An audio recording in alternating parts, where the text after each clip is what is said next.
नमस्कार, good evening बच्चों। आपके अपने चैनल डिलाइट क्लासेस में आप लोगों का बहुत बहुत स्वागत है। जैसा कि आप लोग वीडियो पर अगर आ गए हैं बच्चों तो एक लाइक जरूर कर दीजिएगा। आज का टॉपिक है कांच के स्लैब से अपवर्तन। कांच के स्लैब से अपवर्तन देखते हैं।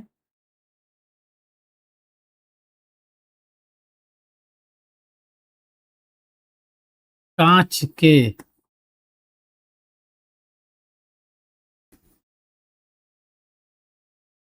स्लैब से अपवर्तन।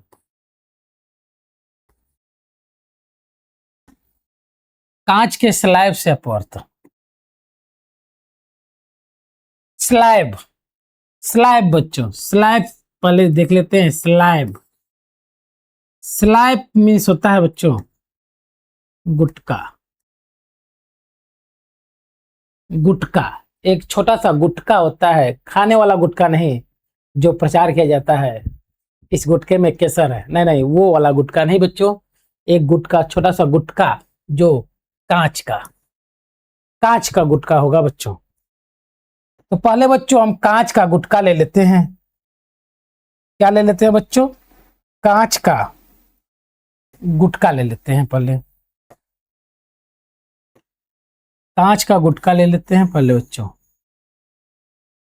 ये आपका कांच का गुटका है, ठीक है बच्चों। ये आपका कांच का गुटका है।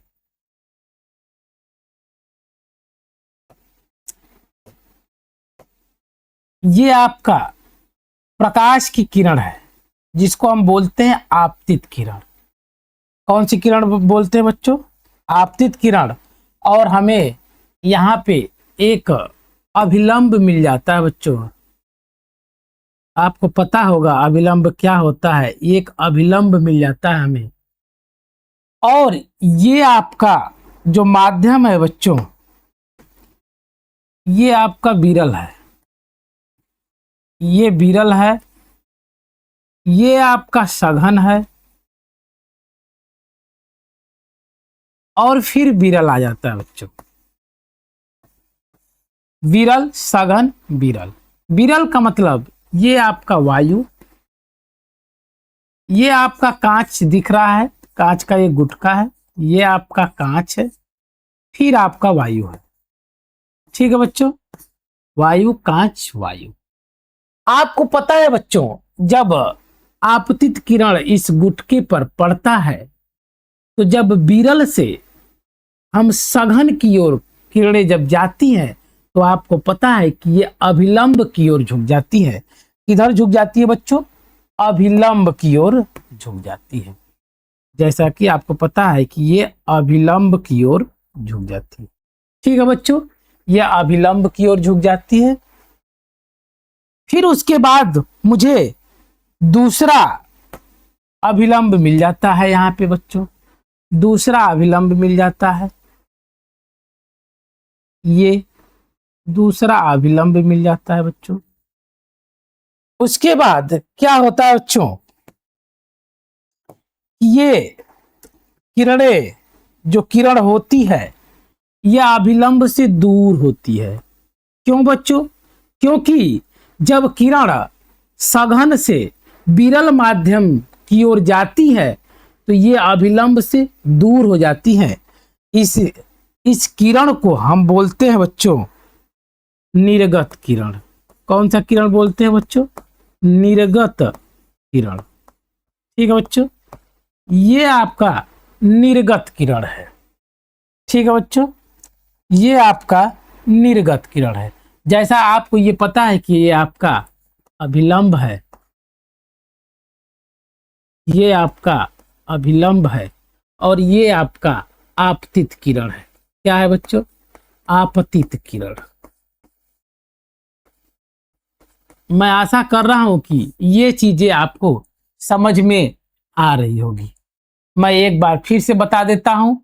जब आपतित किरण या प्रकाश की किरण कांच के स्लैब पर गिरती है या आपतित होती है बच्चों, तो इसके बाद ये अभिलंब की ओर झुक जाती है। जैसा कि आप लोगों को बताया गया है बच्चों जैसा कि आप लोगों को बताया गया है कि जब किरण विरल से सघन माध्यम में जाती है तो ये अभिलंब की ओर झुक जाती है बच्चों, अभिलंब की ओर। ठीक है बच्चों, लेकिन जब सघन से विरल की ओर जाती है तो अभिलंब से दूर हट जाती है। जब ये स्लैब से जो किरण बाहर आती है उसको बच्चों निर्गत किरण कहते हैं।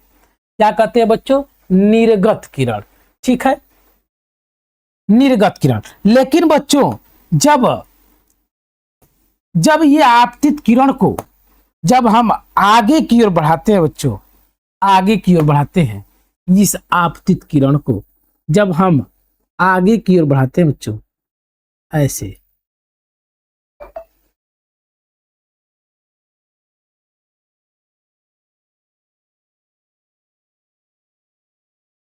ऐसे बच्चों थोड़ा सा देख लेते हैं, ये वाला ले लेते हैं।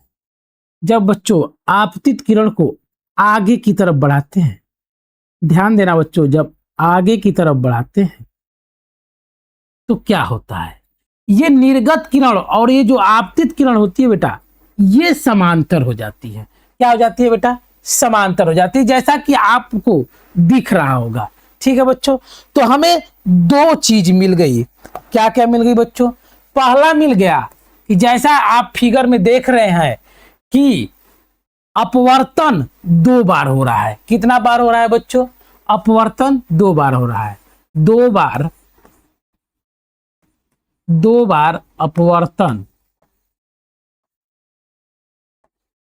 बच्चों, 2 बार अपवर्तन होगा। कितना बार होगा बच्चों अपवर्तन? 2 बार।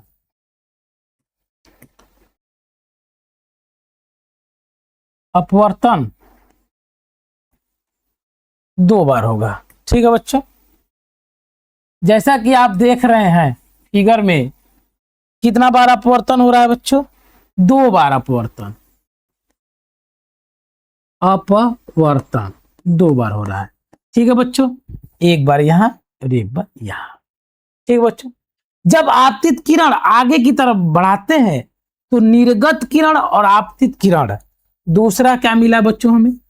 निर्गत किरण, निर्गत किरण, निर्गत किरण और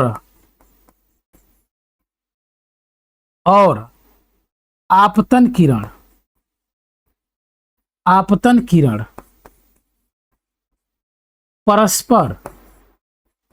परस्पर समांतर होती है। समांतर होती है। ठीक है बेटा, पहला 2 बार अपवर्तन होता है, दूसरा निर्गत किरण और आपतन किरण परस्पर समांतर होती है। ठीक है बच्चों, लेकिन परीक्षा में आएगा बच्चों तो हम कैसे लिखेंगे, इसको बड़ा ध्यान से देखना। कैसे लिखेंगे?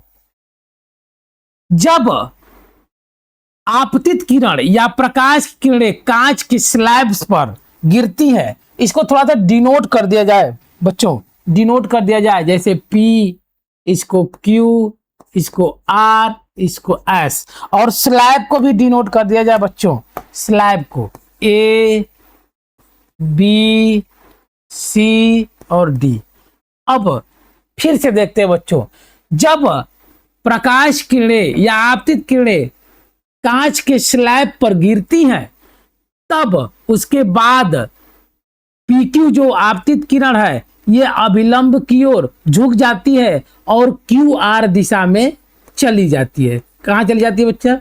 QR दिशा में चली जाती है। फिर उसके बाद कांच के गुटका से बाहर होते हुए, जिसको हम निर्गत किरण बोलते हैं, RS की दिशा में चली जाती है। जब आपतित किरण को हम आगे की तरफ बढ़ाते हैं तो निर्गत किरण और आपतन किरण परस्पर समांतर हो जाती है। बच्चों हम लोग ऐसा लिखेंगे। ये बच्चों आपका था कांच के स्लैब से अपवर्तन। मैं आशा करता हूं कि आपको ये कांच के स्लैब से अपवर्तन आपको बहुत अच्छी तरीके से समझ में आया होगा। यदि आपको समझ में आया है बच्चों तो एक लाइक और एक कमेंट जरूर कर दीजिएगा, क्योंकि एक लाइक से आपको पता है बहुत हमें उत्साह मिलता है, मोटिवेशन मिलता है। ठीक है बच्चों, आज के वीडियो बस इतना तक रहने देते हैं। धन्यवाद, बहुत बहुत धन्यवाद। यदि आप वीडियो देख रहे हैं तो आपको बहुत बहुत धन्यवाद। जय हिंद, जय भारत।